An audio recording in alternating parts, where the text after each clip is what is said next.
At about the same time the Romans were conquering Britain, a small settlement of hunter-fisher Tequesta were set up on a tiny island in the Everglades. But what happened to their remains? And who has them now? It took 2,000 years for their tiny settlement to be found. Before civilization came to drain the swamps and build the McMansions, the little island barely stood above the waters of the surrounding swamp. A tiny cluster of Tequesta natives called it home.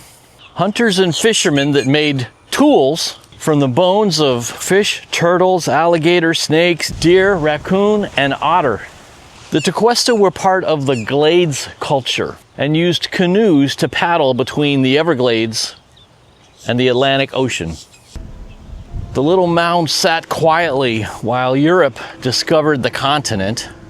Through the Spanish, British, and United States ownership of the land, through the Civil War and 2 world wars, until South Florida's nice weather and booming economy started attracting people from all over the United States who came to Florida to live, work, and play in the same heat and sunshine that Tequesta had known. Although locals were aware of the site as early as 1940, it was Bruce Blount in 1959 who first discovered the skeletal remains when a bulldozer knocked open a wooden crypt full of human remains.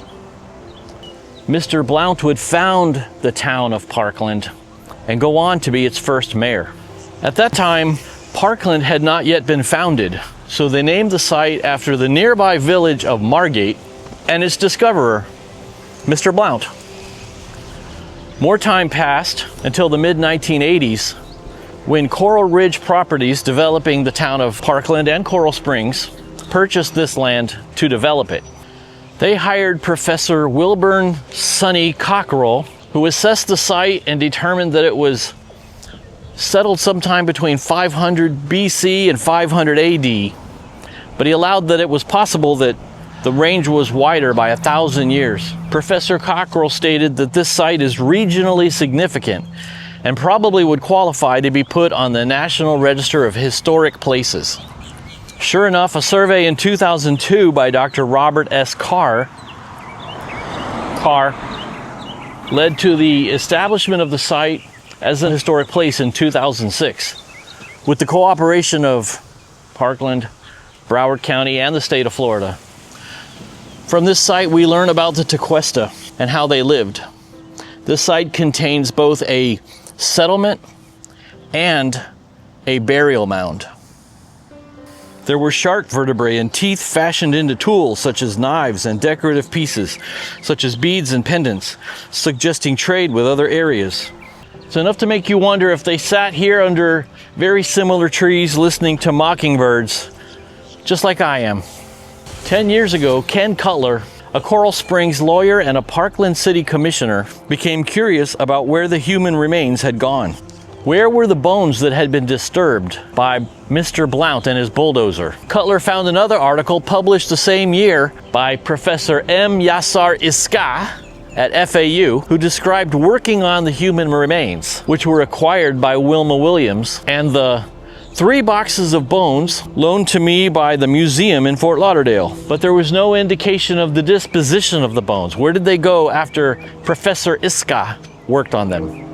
Commissioner Cutler made it his mission to find these remains, following the bones from FAU to the now defunct Graves Museum and beyond. Since 1990, federal law has allowed for the repatriation of Native American remains to their original burial grounds. Thanks to documentation required by this law, Cutler learned that in 1959, 12 individuals were removed during the digging of a drainage canal at the Margate-Blount site. And the notice indicated that the human remains would transfer to the Seminole Indian tribe of South Florida. Cutler did his homework and found that the remains were indeed still at FAU, but were legally now under the control of the Seminole tribe of Florida. As a general rule, the Seminole do not discuss the transfer of their ancestors to burial grounds. They consider it a very private practice, and they don't talk about it with outsiders.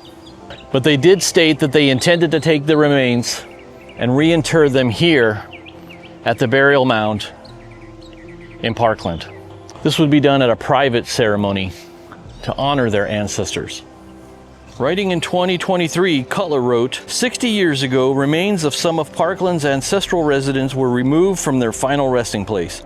Now, a mystery of what happened to those remains after 1983 has been solved. The remains will be cared for and reinterred respectfully by the Seminole descendants of their Tequesta ancestors.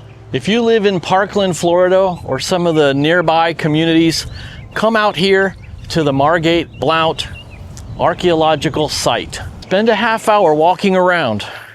Try to picture the land surrounding the swamp, the tiny hill rising out of the water, and a community of natives going about their day. Maybe some of the first Floridians out here enjoying the sunshine and having tilapia for lunch.